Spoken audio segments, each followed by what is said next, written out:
Kali ini kita bakal ngebahas salah satu cerita underdog paling keren dari tanah Jawa. Ini cerita tentang gimana akal bisa ngalahin otot, gimana kecerdikan bisa ngeruntuhin kekuatan raksasa yang kelihatannya wah mustahil banget buat dilawan. Nah, kutipan ini dalam banget ya. Ini tuh kayak langsung ngasih petunjuk gitu. Pahlawannya nanti bukan datang dari kalangan bangsawan atau istana yang mewah, tapi justru dari tempat yang sama sekali nggak kita duga.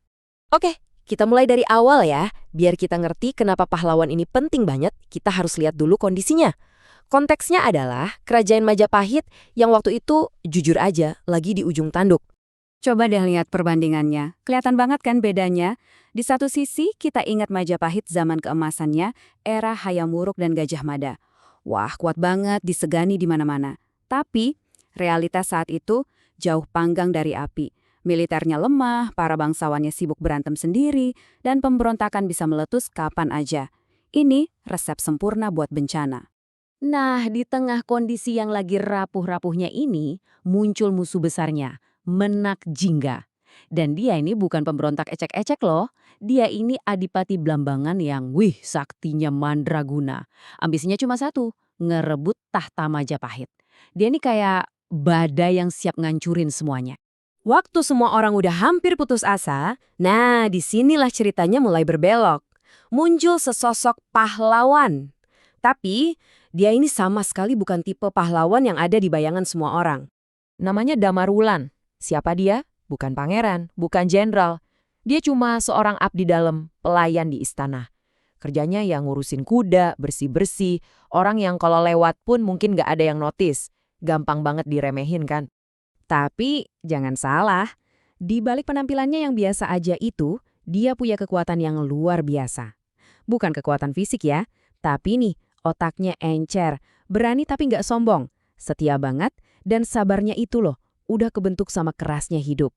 Ini bukan kualitas prajurit biasa, ini kualitas seorang master strategi. Karena situasinya udah gawat banget, istana akhirnya ngambil langkah nekat. Mereka bikin pengumuman besar sebuah sayembara. Siapapun boleh ikut asal bisa jadi juara buat Majapahit. Dan sayembaranya ini nih nggak main-main. Hadiahnya gila-gilaan. Siapapun yang bisa ngalahin Menak Jingga bakal dapat jabatan tinggi dan bisa menikahi Ratu Kencana Wunggu. Bayangin, dari orang biasa bisa langsung jadi orang nomor 1 di kerajaan. Siapa yang nggak tergiur coba? Bisa kebayangkan gimana ramenya? Semua ksatria paling jago, para bangsawan paling kuat, semua maju, pengen dapat hadiahnya. Tapi hasilnya? Nihil. Satu persatu, semuanya kalah telak sama Menak Jingga. Wah, Majapahit bener-bener di titik terendah. Nah, pas semua orang udah pasrah, terjadilah sesuatu yang bener-bener nggak disangka-sangka. Waktu semua jagoan udah gagal, si pemuda yang tadinya cuma ngurusin kuda itu, Damar Wulan, dia maju ke depan. Dia bilang, saya terima tantangannya. Oke, sekarang kita masuk ke bagian puncaknya. Duel antara Damar Wulan dan Menak Jingga. Tapi ini bukan sekedar adu jotos loh. Ini pertarungan antara dua jenis kekuatan yang beda banget. Lihat deh perbandingannya. Jelas banget, Menak Jingga modalnya kesaktian, tenaga badak, sama sombongnya minta ampun. Sementara Damar Wulan modalnya akal, strategi, dan keberanian yang diperhitungkan. Jadi ini brute force lawan smart thinking, adu otot lawan adu otak. Dan hasilnya Damar Wulan menang. Dia berhasil ngelakuin hal yang dianggap mustahil. Kuncinya apa? Bukan karena dia mendadak sakti, tapi justru karena senjatanya yang selama ini diremehin orang, otaknya, kecerdikannya. Kemenangan Damar Wulan ini bukan akhir dari cerita ya, ini justru awal dari legendanya yang abadi. Yuk kita lihat apa sih makna di balik kemenangan hebat ini? Sesuai janji, hidup Damar Wulan langsung berubah 180 derajat. Dia menikahi Ratu Kencana Wungu dan jadi pejabat tinggi kerajaan. Dari yang tadinya nggak dianggap sama sekali, sekarang dia jadi salah satu orang paling penting di Majapahit. Luar biasa kan? Nah, inilah kenapa ceritanya jadi penting banget. Damar Wulan itu lebih dari sekedar pahlawan. Dia jadi simbol harapan buat rakyat jelata. Bukti kalau kehebatan itu datang dari kemampuan, dari karakter, bukan dari lahir di keluarga mana.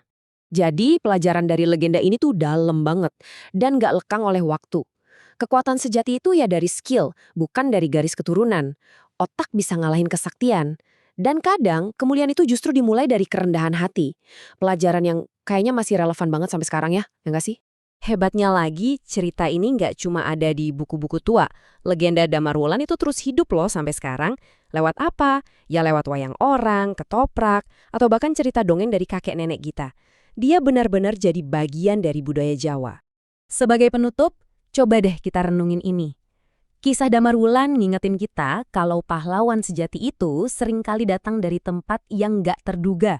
Senjatanya itu otak dan hati, bukan cuma kekuatan fisik.